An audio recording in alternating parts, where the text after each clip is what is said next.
Hello and welcome to Wheatzer's Wood Shop. My name's Ted. We're going to make some things.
Alright, welcome back to the channel, Wheatzer's Wood Shop. So, a while back I watched a video by Pocket83² on YouTube, and he made this, and I'll give him claim to this mini chainsaw beam guide. He's right, it needs to go on a smaller saw, but he had an upgrade, and that's what these spikes are for. So on my bigger saw, it works fine, but I got a little better. But now I'm able to put these counterweights on. Again, his idea, but amazing. I cannot tell you. So what I did was put, these are 5 pounds a piece, and then I got 2.5 or 1.5, is it 1.5 pounds? No, 3 pounders. So if I need them, I have another way to go. But man, this just balances this thing right here, right now. So we could even go bigger if we wanted to. But I'm gonna do a carving that requires to cut this log in half. So I'm gonna use this smaller saw. I think it's a 20-inch bar, and we're gonna go as deep as I can, and then I got my 36-inch bar, and I'm just gonna freehand it. So I'm gonna go through and freehand it till it splits open. So, well, I guess wish me luck. This is the original beam, or the original 2x4 that I've been using. I've just screwed it down into there. I got it in the middle. Measured it till I get the center or where I need it to be cut, and I did some paste wax on both this and on the inside of this. A little bit of a video I made of that, so I should be rolling that right now. And then after that, oh, here's my dog, Stella, good girl. We're just gonna cut through and then split this thing open, and you'll see the project I'm gonna be working on. So kind of gonna be groundbreaking, I guess. We'll see. It should be the first of its kind. So let's get this party started. Huh? What do you think? What do you think? Good dog.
I think the dog just found a deer or something. So the saw is, except for the end, which is fine, still pretty straight line. The saw is pretty much straight up and down. So that's as deep as I can go. So that was probably, I skipped a couple of video passes, but probably 6 passes, which isn't bad. That's, you know, this thing's probably 7 feet, maybe 6.5, 7 feet long. So plus it's over 2 foot in diameter, so not too bad. I just sharpened this chain, keep the chain sharp. Something funny, this front weight is really hot, so the exhaust is blowing right on it. So if you do this, be real careful. That's a hot plate, so use your gloves. Other than that, we're gonna use the big saw, and we're just gonna freehand it and split this puppy open. So wish me luck.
That wasn't too bad. That was a lot of work though. So hopefully you can see this. It's pretty damn straight. But going against the crosscut like that, or lengthwise, it just dulled my chain pretty good. So it started, I could see smoke, it was starting to burn a little. But I'm pretty satisfied with that. Let's see if we can see this. Oh yeah, all right. Okay, time to take a break. All right, well, hopefully I don't wreck this. I guess the advantages of having pro saws, I guess, I don't know. I was running these pretty hot on full bore, high RPMs, so the log came out pretty cool, man. So I'm gonna end this video here because this is gonna be multiple steps, but you can cut your own logs or your own slabs with a chainsaw. You just, it's a lot of work. You're gonna sweat and get dirty, but who cares, right? Eventually, yeah, I'll probably have a mill, you know, and then I can use that. But in the meantime, man, this little setup, hey, Pocket83², great upgrade, man. Thank you so much for sharing with that. I'll post this video and I'll recommend yours.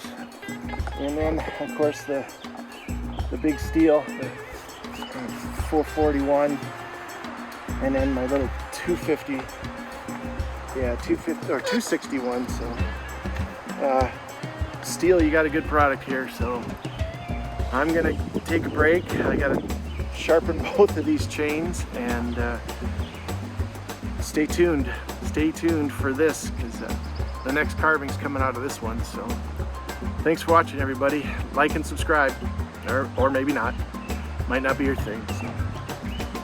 All right, take care. Here's a good visual tip that you can tell you're cutting well. Here are the chips that are supposed to be coming out of there when you're cutting lengthwise like that. See the big rips? This is a non-modified chain. It's just a standard chain with the standard angle grind on it. So when you get into this later on, you can tell these are smaller, probably smaller, or not as, or shallower cuts, let's put it that way. But you can tell my blade was, or my chain was starting to get dull, because here's the difference. I mean, look at the difference. You start getting the powdery stuff, and then the big ripped stuff like this. So, but it lasted probably 3/4 of the way making these type of chips, so I'm pretty satisfied with that. So, and that, remember, that's just a standard non-modified non-ripping chain. This is just standard chain, so you can do it.